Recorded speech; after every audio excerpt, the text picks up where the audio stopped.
আজকের বিষয় হলো অ্যালার্জি। অ্যালার্জি এখন আর ছোট সমস্যা না। চোখ চুলকায়, হাঁচি বন্ধ হয় না, কারো আবার ত্বক ফুলে যায়। ডাক্তার দেখিয়ে তেমন কোনো উপকার পাওয়া যাচ্ছে না। আজকে আমি ঘরোয়া কিছু টিপস আপনাদের সাথে শেয়ার করব। নাম্বার 1, কালো জিরা ও মধু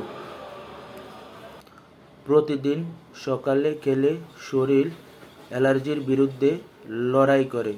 নাম্বার 2, নিম পাতা ও কাঁচা হলুদের পেস্ট স্কিন অ্যালার্জিতে সরাসরি প্রয়োগে উপকার পাবেন।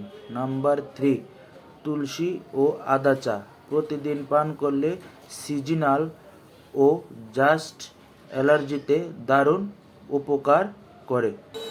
নিয়মিত এরকম টিপস পেতে আমার page Rajib health and herbal পেজটাকে ফলো করুন। আর ভিডিওটি ভালো লাগলে অবশ্যই লাইক ও শেয়ার করুন। ধন্যবাদ।